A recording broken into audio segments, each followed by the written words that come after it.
প্রিয় শিক্ষার্থী বন্ধুরা, আসসালামু আলাইকুম। আশা করি সবাই ভালো আছেন। আজ আমরা accounting relating to bankruptcy and liquidation চ্যাপ্টারের 2020 সালে ন্যাশনাল ইউনিভার্সিটি অ্যাকাউন্টিংয়ে যে অঙ্কটা এসেছে সেই অঙ্কটা সমাধান করার চেষ্টা করব। তো প্রথমেই আমরা যদি দেখি, আমাদের অঙ্কে বলছে যে mister Chowdhury is insolvent and he supplies the following information 31 December 2020। এবং মিস্টার চৌধুরী একজন দেউলিয়া এবং সে কিছু তথ্য সরবরাহ করেছে 2020 সালে। তো আমরা দেখি যে সে কি করতে বলছে। Prepare the statement of affairs and deficit account of mister Chowdhury. তো আমরা জানি যে এই অঙ্ক থেকে এই দুটোই আসলে করতে বলে। তো বরাবরের মতোই আমরা যদি অঙ্ক শুরু করি, যে প্রথমেই যদি দেখি যে accounts payable of which 2 lakh টাকা ওয়াজ সিকিউরড এগেনস্ট ইনভেন্টরি, মানে অ্যাকাউন্টস পেয়েবলের টাকা আছে মোট 7,25,000, কিন্তু এর ভিতরে 2 লাখ টাকা হচ্ছে ইনভেন্টরির জামানত রাখা আছে। মানে 7,25,000 টাকা তার পাওনাদার, কিন্তু এর 2 লাখ টাকার বিপরীতে ইনভেন্টরি জামানত রাখা আছে। তাহলে আমরা একটু যদি ইনভেন্টরির দিক তাকাই, তাহলে ইনভেন্টরি হচ্ছে 6 লাখ টাকা এবং এক্সপেক্টেড টু রিয়ালাইজ হচ্ছে 50%। তাহলে 6 লাখ টাকার ভিতর উদ্ধার করা যাবে কতটুকু? 6 লাখ টাকার উদ্ধার করা যাবে 50%, মানে হচ্ছে কি 3 লাখ টাকা। কিন্তু লোন নিয়েছি কত? 2 লাখ টাকা। এখানে আমরা লোন নিয়েছি কত? 2 লাখ, কিন্তু 50% উদ্ধার করা যাবে কত? 3 লাখ। তাহলে 3 লাখ টাকা দিয়ে অবশ্যই 2 লাখ টাকা পরিশোধ করা যাবে। তাহলে আমাদের এটা কি হবে? এটা হবে ফুললি সিকিউরড ক্রেডিটর্স। তো আমরা যদি ওয়ার্কিং করি যে calculation of fully secured creditors, আমরা লিখলাম যে accounts payable secured against inventory. তাহলে লোন নিয়েছি কত? 2 লাখ। আমাদের সিকিউরিটি ভ্যালু অফ সিকিউরিটিজ আছে কত? 3 লাখ টাকা। তাহলে আমরা যদি রিসিভার ফিস বাদ দিই, আমরা জানি কত পার্সেন্ট যায়? 4%। তাহলে বাদ দেওয়ার পরে আমরা ব্যালেন্স করলাম।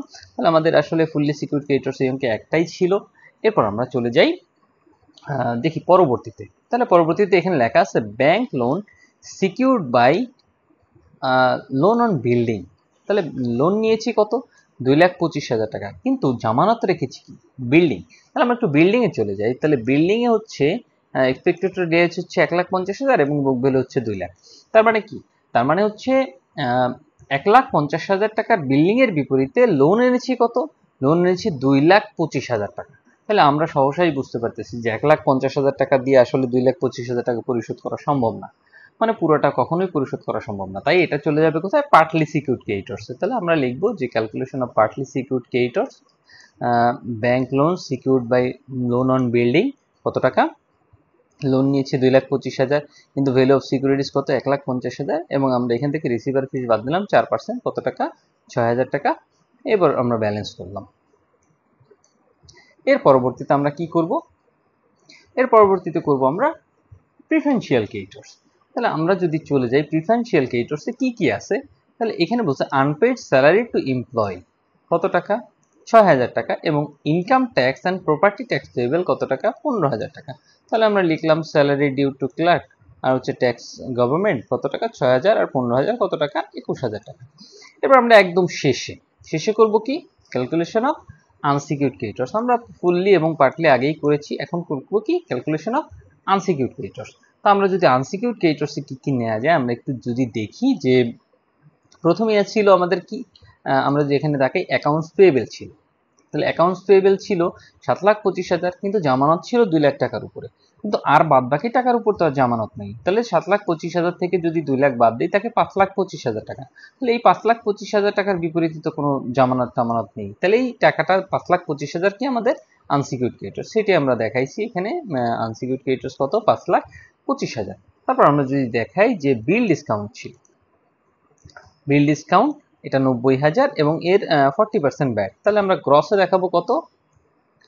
90,000, এবং 90,000-এর 40% হয় 4 নং 36,000।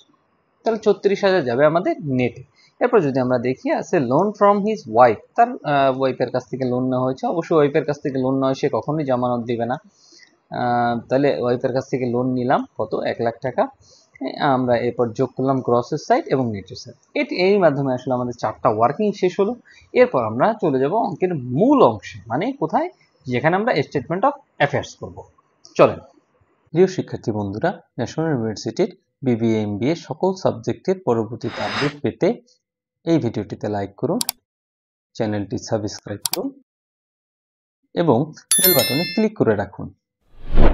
তো প্রথমে আমরা যা করি, আমরা লিখি ফুললি সিকিউরড ক্রেডিটর্স। তাহলে আমরা লিখলাম ফুললি সিকিউরড ক্রেডিটর্স। কত হয়েছিল আমাদের ফুললি সিকিউরড ক্রেডিটর্স? আমাদের ফুললি সিকিউরড ক্রেডিটর্স হয়েছিল, লোন নিয়েছিলাম 2 লাখ। তাহলে আমরা লিখলাম লোনের পরিমাণ 2 লাখ টাকা এবং ভ্যালু অফ সিকিউরিটি ছিল 2,88,000। তাহলে আমরা বাদ দিলাম 2,88,000। বাদ দেওয়ার পরে আমাদের থাকবে surplus as per contract. Surplus as per contract কত টাকা? 2 লাখ থেকে 88,000 বাদ দিলে আমাদের সারপ্লাস অ্যাজ পার কন্ট্রাক্ট থাকে হচ্ছে 88,000 টাকা। তাহলে আমরা দেখাইলাম 88,000 টাকা। তাহলে 88,000 টাকা আমরা সারপ্লাস দেখালাম। এরপর যদি আমরা 2 নম্বর করি পার্টলি সিকিউরড ক্রেডিটর্স, তাহলে পার্টলি সিকিউরড ক্রেডিটর্সে আমাদের লোন ছিল 2,25,000। তাহলে আমরা লোন দেখালাম কত? 2,25,000। এরপর ভ্যালু অফ সিকিউরিটিজ দেখাবো কত? 1,40,000 বাদ দিলাম আমরা। Value of securities 1,44,000। তাহলে আমাদের থাকে কত? 81,000 টাকা, সেটা আমরা দেখাইলাম। এরপর আমরা 3 নম্বরে করবো হচ্ছে পার্টলি সিকিউর প্রিফারেন্সিয়াল ক্রেডিটর্স। তাহলে প্রিফারেন্সিয়াল ক্রেডিটর্স আমাদের ছিল 21,000 টাকা। এই যে 21,000 টাকা। তাহলে আমরা প্রিফারেন্সিয়াল ক্রেডিটর্স দেখালাম কত? 21,000 এবং এটাকে পুরোটাই কি করতে হয়? ডিডাক্ট করে দিতে হয়। তাহলে আমরা পুরোটা ডিডাক্ট করে দিলাম। এরপর আমরা করব 4 নম্বরে আনসিকিউরড ক্রেডিটর্স। আনসিকিউরড ক্রেডিটর্স আমাদের কত ছিল? আনসিকিউরড ক্রেডিটর্স আমাদের গ্রস ছিল হচ্ছে 7,15,000। তাহলে আমরা দেখালাম 7,15,000 এবং নেট ছিল হচ্ছে 6,61,000। তাহলে আমরা দেখালাম 6,61,000। এখন আমরা জানি এই গ্রসে কোন ব্যালেন্সটা যায়? গ্রস হচ্ছে প্রথম যে টাকাটা লিখি 2 লাখ, এখানে দিলাম 2 লাখ, 2,25,000, 2,25,000, 21,000, 21,000 এবং এটা হচ্ছে গ্রস এবং নেট। গ্রসে ছিল 7,15,000 এবং নেটে ছিল 6,61,000। তো এর মাধ্যমে আমাদের আসলে লাইবিলিটিসের সাইড শেষ হলো এবং আমরা চলে যাই অ্যাসেট সাইডে। তাহলে অ্যাসেট সাইডে আমরা প্রথমে লিখি কি? Unsecured property. আমরা লিখলাম আনসিকিউরড প্রপার্টি। যদি ক্যাশ ইন হ্যান্ড থাকে, তাহলে এইখানে আমাদের ক্যাশ ছিল, এই যে ক্যাশ ইন হ্যান্ড কত টাকা? 2,500। তাহলে আমরা দেখালাম ক্যাশ ইন হ্যান্ড 2,500। এরপর আমাদের ফার্নিচার ছিল, বুক ভ্যালু ছিল 80,000 এবং এস্টিমেটেড টু রিয়েলাইজ ছিল 45,000। তাহলে আমরা দেখালাম ফার্নিচার, মানে এইখানে যায় হচ্ছে যেসব সম্পত্তির বিপরীতে আসলে কোনো লোন থাকে না সেইগুলা। এরপর আমাদের ছিল নোট রিসিভেবল কত টাকা? 67,000। এর রিয়েলাইজ হচ্ছে 40,000। তাহলে আমরা লিখলাম নোট রিসিভেবল 67,000 এবং এর রিয়েলাইজ হচ্ছে 40%। কত? তাহলে 67,000 যদি আমরা 40% দিই তাহলে আমাদের আছে 26,800। এরপর নিব আমরা বুক ডেপ্ট। তাহলে বুক ডেপ্টে যদি আমরা একটু দেখি যে বুক ডেপ্টে আমাদের কি ছিল? অ্যাকাউন্ট রিসিভেবল মানেই হচ্ছে বুক ডেপ্ট 2,22,000, যেটা 50% উদ্ধার করা যাবে। তাহলে আমরা লিখলাম যে বুক ডেপ্ট 2,22,000, এটা 50% উদ্ধার করা গেলে 50% হয় 1,11,000। তাহলে আমরা এটা এখানে যোগ করে ক্লোজ করে দিলাম। তারপর এটাকে যোগ করলাম, হলো 1,85,300। এরপর আমরা জানি এখান থেকে কি বাদ দিতে হয়? রিসিভার ফিস বাদ দিতে হয়। তাহলে রিসিভার ফিস কিভাবে বাদ দিতে হয়? এই টাকা থেকে যদি ক্যাশ টাকা থাকে তাহলে সেটাকে বাদ দিতে হয়। তাহলে ক্যাশ ছিল আমাদের 2,500। তাহলে 1,85,300 থেকে আমরা 2,500 বাদ দিলাম এবং 10% নিলাম। এটা নিলে হয় 18,280 টাকা। রিসিভার ফিস বাদ দেওয়ার পরে আমরা ব্যালেন্স করলাম টাকাটা, এইটা সেই ব্যালেন্স। এরপর যে সারপ্লাসটা ছিল 88,000 টাকা, সেটা এসে এখানে কি করতে হবে? এটা যোগ করতে হবে। তাহলে আমরা সারপ্লাসটা এনে এখানে যোগ করলাম, হলো 2,55,000 এবং এখানে যে ডিডাক্ট ছিল এটা হয়তো প্লাস কোনো কারণে দেওয়া হয়নি, এটা প্লাস দিতে হবে এবং এটা মাইনাস করতে হবে। তাহলে ডিডাক্ট কত ছিল? 21,000 টাকা। আমরা ডিডাক্ট এখানে দেখাই দিলাম 21,000। তাহলে হইলে কত? 2,34,000। তাহলে আমরা এবার গ্রস যোগ করব। গ্রস আমরা যোগ করলাম এবং এক্সপেক্টেড টু র্যাঙ্ক আমরা যোগ করলাম এবং এক্সপেক্টেড টু র্যাঙ্কের টাকা এই পাশে ট্রান্সফার করে নিয়ে আসলাম এবং এইটা থেকে এই 2,34,000 আমরা বাদ দিলাম। বাদ দেওয়ার পরে যে টাকাটা থাকে সেটা আমরা এখানে বসাবো। এটাই আমাদের হচ্ছে ডেফিসিয়েন্সি অ্যাকাউন্ট বা ঘাটতি। কত পেলাম? 5,07,980। এরপর আমরা করব ডেফিসিয়েন্সি অ্যাকাউন্ট। ডেফিসিয়েন্সি অ্যাকাউন্টে প্রথম আমরা যদি ক্যাপিটাল থাকে ক্যাপিটাল নিব। তাহলে ক্যাপিটাল আমাদের ছিল কত? Access of asset over liabilities, মানে যেটা ক্যাপিটাল ছিল। তাহলে আমরা একটু দেখি যে ক্যাপিটাল কত আছে। নিশ্চয় Chowdhury started business 5 years ago with a capital 1 lakh. 1 lakh টাকা ক্যাপিটাল ছিল। আমরা ক্যাপিটাল দেখালাম। During 5 years of business have earn profit, say profit করেছে মানে লাভ, কারণ আমরা জানি যে বাম পাশে সব উদ্ধৃতগুলো যায়। তাহলে আমাদের প্রফিট এখানে লিখলাম 50,500। এরপর আমাদের এই ডেফিসিয়েন্সি 5,07,980 এটা এখানে ট্রান্সফার করে নিয়ে আসতে হবে। এরপর আমরা চলে যাই ডান পাশে। ডান পাশে আমাদের প্রথমেই নিব আমাদের নিয়ম অনুযায়ী ব্যাড ডেপ্টটা নিলে ভালো হয়। তাহলে ব্যাড ডেপ্ট এখানে কীভাবে নিব? ব্যাড ডেপ্ট এখানে আমাদের ছিল 2,22,000 এবং এটার মধ্যে উদ্ধার করতে পারবো 1,11,000। তাহলে উদ্ধার করতে পারবো না কত? তাহলে উদ্ধার করতে পারবো না হচ্ছে 1,11,000। তাহলে সেটি আমরা দেখালাম যে 1,11,000। যেটা উদ্ধার করতে পারবো না। এরপর আসি আমরা ড্রয়িংয়ে। ড্রয়িং কীভাবে নিব আমরা? তাহলে ড্রয়িংটা আমরা কীভাবে নিব আমরা একটু দেখি যে he withdraw 10,000 per year for personal expense. সে প্রতি বছর 10,000 টাকা উত্তোলন করেছে। তাহলে অঙ্ক কয় বছরের? 5 বছরের। তাহলে 5 দিয়ে গুণ দিব, তাহলে 10,000 গুণ 5 কত হয়? 50,000। তাহলে আমরা একটা শিরোনাম দিব, তারপর আদার লসেস। দেখি আমাদের সম্পদ থেকে কোথায় কি কি লস হয়েছে। তো প্রথমেই যদি আমরা চলে যাই ইনভেন্টরিতে, প্রথমে আমরা যদি ইনভেন্টরিতে যাই যে 6 লাখ এর 50% উদ্ধার করা যাবে, তাহলে উদ্ধার করা যাবে না কত? 50%। তাহলে 6 লাখে 3 লাখ উদ্ধার করা যাবে, উদ্ধার করা যাবে না 3 লাখ। তাহলে আমরা এখানে দেখাবো ইনভেন্টরি 3 লাখ টাকা। এরপর যদি আসে ফার্নিচারে, ফার্নিচারে 80,000 উদ্ধার করা যাবে 45,000। তাহলে পাবো না কত? পাবো না হচ্ছে 35,000।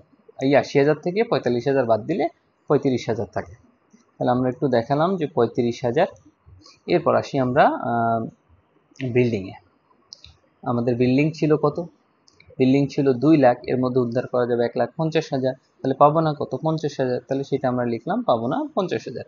এরপর যদি আমরা আসি নোট রিসিভেবলে, নোট রিসিভেবলে 67,000 এর 40% হচ্ছে উদ্ধার করা যাবে। এই যে যদি আমরা এখানে চলে আসি যে নোট রিসিভেবলে 67,000 উদ্ধার করা যাবে 26,800। তাহলে উদ্ধার করা যাবে না কতটুকু? তাহলে এই 67,000 থেকে যদি আমরা 26,800 বাদ দিই, যে টাকাটা হবে সেটাই আসলে আমরা উদ্ধার করতে পারবো না। তাহলে 67,000 থেকে 26,800 বাদ দিলে হয় 40,200। তাহলে সেটা আমরা দেখাইলাম। এখন আমরা লাস্টে দেখাবো হচ্ছে বিল ডিসকাউন্ট। এই যে বিল ডিসকাউন্ট 90,000-এর 40% হচ্ছে ব্যাড। তাহলে 90,000-এর 40% কত? 90,000-এর 40% হয় 36,000। 90,000-এর 40% 36,000। তাহলে এই ব্যাডটাই আসলে আমি উদ্ধার করতে পারবো না। তাহলে আমরা বিল ডিসকাউন্ট দেখালাম কত? 36,000। এরপর এই সবগুলাকে যোগ করলে আমাদের টাকা হয় 4,61,200। তাহলে আমরা 4,61,200 দেখালাম। এরপর সর্বশেষ আমরা কি নিই? সর্বশেষ আমরা নিই রিসিভার ফিস।